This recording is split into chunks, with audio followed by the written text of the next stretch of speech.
Yeah, it's been nasty out for quite some time. I really have not been able to do the work I need to do for the fall because the weather just simply hasn't cooperated. And today is no different. Break the norms and do a really boring unboxing video. Choke, high idle, release to normal idle, off. Two things is the absolute change in the way that control feels, but also the way it actually operates. I think that's a pretty cool logo, actually. Don't you think that's cool? Nicer air filter.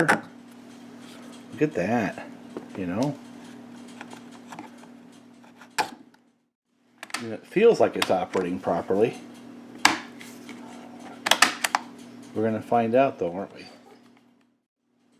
So my first impressions of this darn thing are pretty good. But it comes with these tools, and that'll be very useful for tuning the carburetor. Spark plug and bar adjustment tool. I'll use one of those two spikes. While I may not be a fan of the Western style handle, it seems to be stiffer. Pull start grabs immediately. This, I'm not sure, comes with a kit, but that's a nice looking chain sharpening kit. And I'm going to test that out as well. So I guess what it is until we actually run it, I'm not sure that all those controls work as designed, but they seem to have a better fit and finish than what I'm used to seeing in the kit.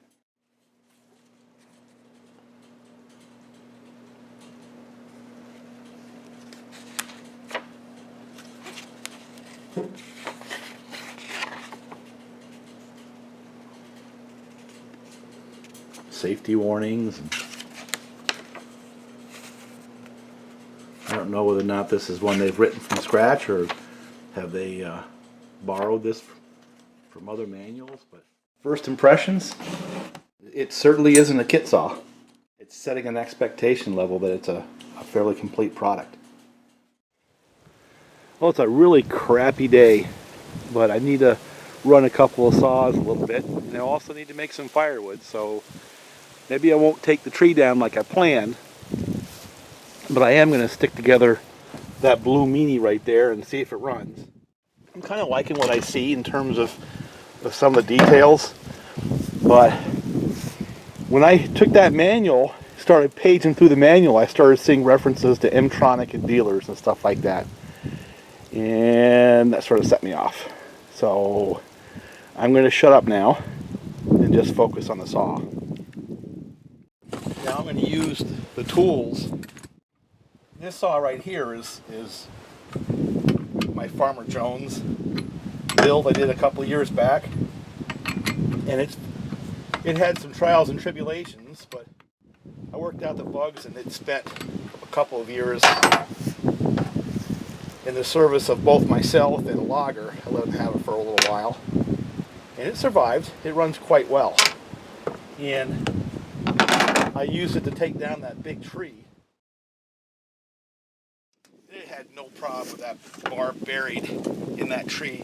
And I don't know how observant people are, but that was done with an 8-pin sprocket. So all the cutting you've seen with this saw for the last little while was done with an 8-pin. I'm not going to put a chain on it today. It's not going to get run. But I'm going to put its original bar back on it, because usually I run this in this configuration right here with a 20-inch bar and a steel RS chain is usually what it gets. Now, one thing I can tell you is I run it like this because I'm trying to get rid of weight. And this saw here, just to review, it has my modified cylinder where I put a pair of finger ports in the side of the cylinder to bridge from the crankcase up to the transfers, get a little more cross-sectional area. It's got the muffler modifications that I do on my personal saws, no one else's. And it has as much compression as I can get out of that cylinder. It has a highway handle, it has highway clutch, and it has some OEM parts like the bar studs, and it has OEM levers here. The trigger and the choke lever is all OEM. This saw works good. I mean, it starts, it runs, it idles a little high. I got to keep it idle a little high. It has a Walbro throttle plate inside the aftermarket carburetor, and that worked okay, but this is going to get a different carburetor. It's just too good a saw to be monkeying around with a junky carburetor, you know what I'm saying? So it's actually going to get an upgrade in the carburetor just because I like it that much. But this saw here, in my mind, is the definition of a successful build from aftermarket parts, blending aftermarket parts with some better OEM parts and also some of the higher quality aftermarket. It also has things like OEM seals for the caps and just a lot of little things like that. A Husqvarna decomp that make this saw a useful saw that you don't have to struggle with. You don't have to mess around with it. You just run it. And that to me, and not only that, it's run for a period of time. It's got a fair number of hours on it in a fairly harsh environment and still has survived. Now to this saw here, it hasn't done any of that. Basically, this is going to be the first time it's ever started.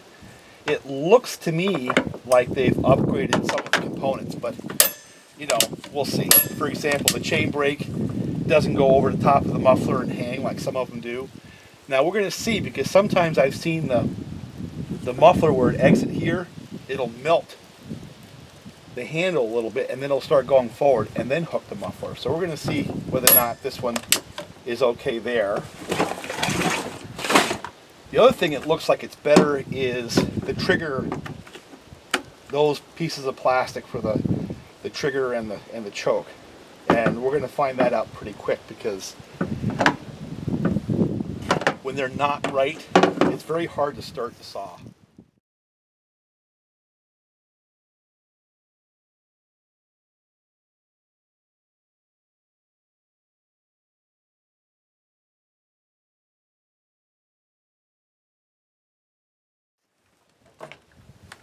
And this one right here, the G372, I don't know if you've noticed, but it's pretty dirty. And one of the things with this saw was it took about 2 or 3 tanks before it actually started breaking in. And we're going to fire this thing up because you got to see it's a different saw now that it's got some time on it. And not in the sense that it makes more power. It doesn't make any more power, but starting, idling, restarting, and things like that, it's much better. Before we go any further, just cold start this one.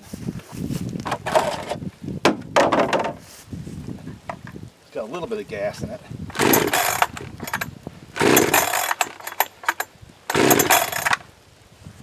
I think it has gas in it.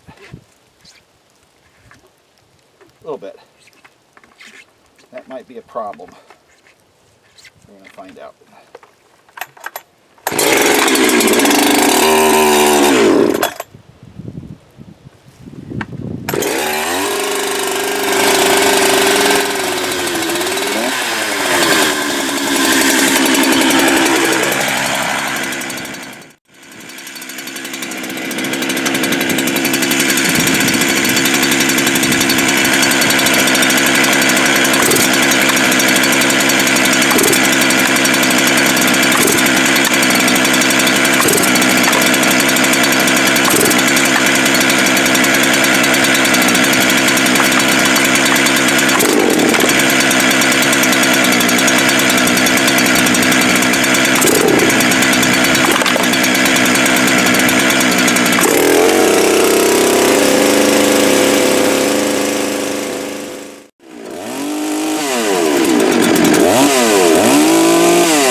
answer is yes, it started right up.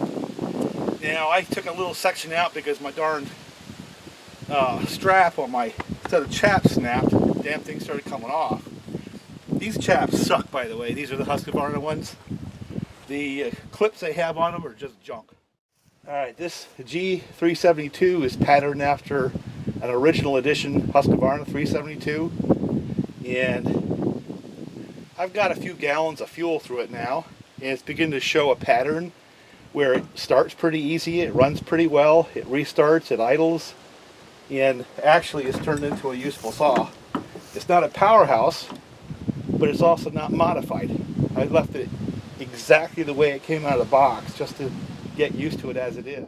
The trend that it has demonstrated over the last week or so has been pretty good, and we're going to see what it's like in a month and a year. But starting with this as compared to a kit, if you don't have the skills, well, you actually have a good saw. You know, it starts out being a reasonably good saw from what I can tell, with some relatively minor things that might have to be adjusted over time.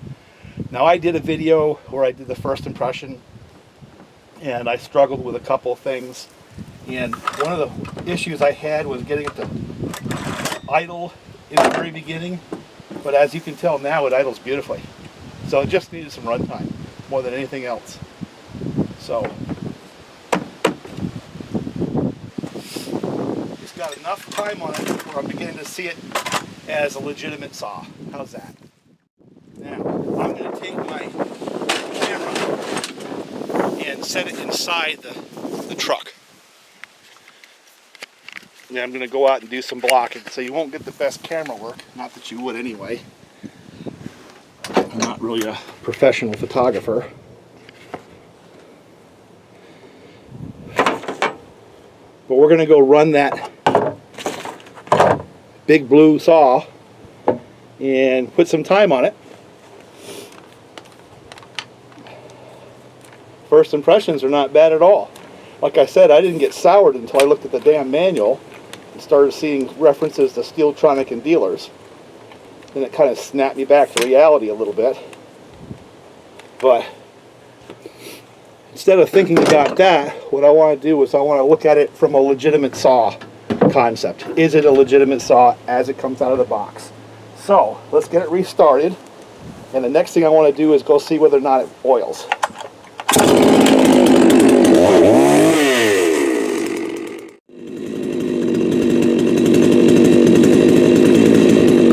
It's great when you dump the water out of your helmet, right?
Well, the reason why we're stopping is my fault, not the saw's fault. And that is, I put a little screw on the top of the bucking spike and I forgot to tighten it.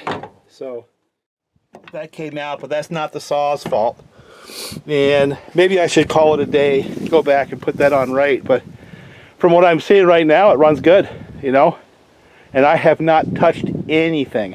What you saw is the first start. And me just putting that bar and chain from the Farmer Jones saw on there and just going right at it, blocking up some wood.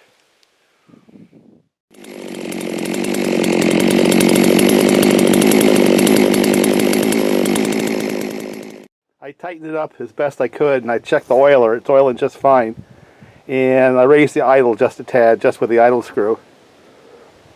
So let's do a little bit more until that bucket spike gets loose again, and then I'll go up and compile a video. But check this out.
Alright, so we've gotten through our first tank of gas.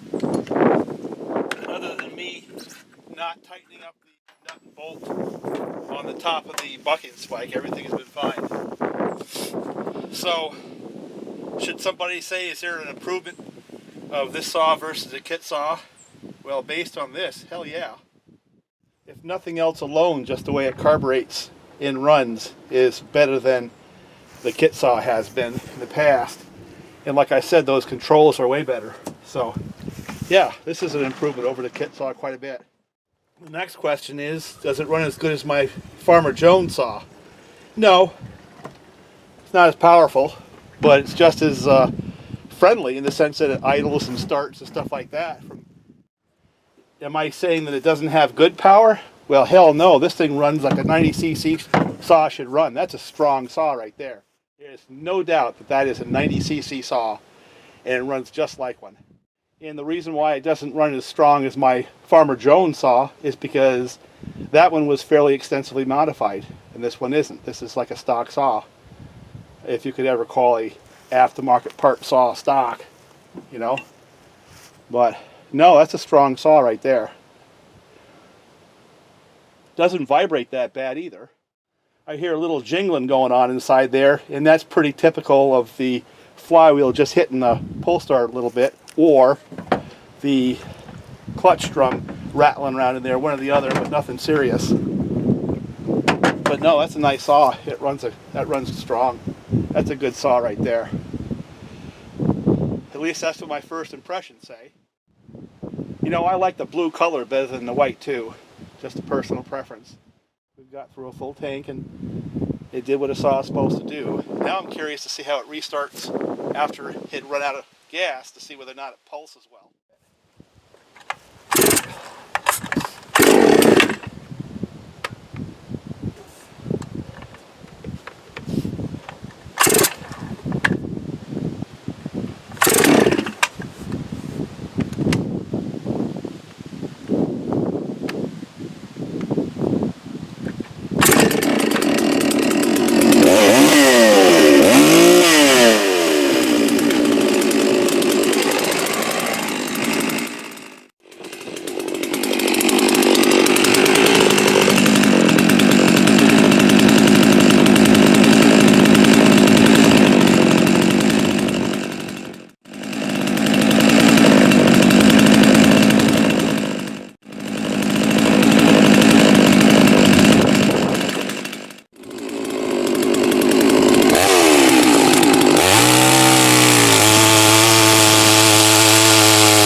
You hear when it comes out of the cut a little bit of burbles. It idles nice, it restarts nice. And like I said, I raised the idle just a little bit, and that's all I've done to this saw. It runs flawlessly. It oils well, it runs good, it starts, restarts. What else could you want from a saw? And it's got good solid power. Good solid power, you know? So first impressions are pretty good. We'll see how we feel about it a couple of months from now. So talk to you later. Bye for now.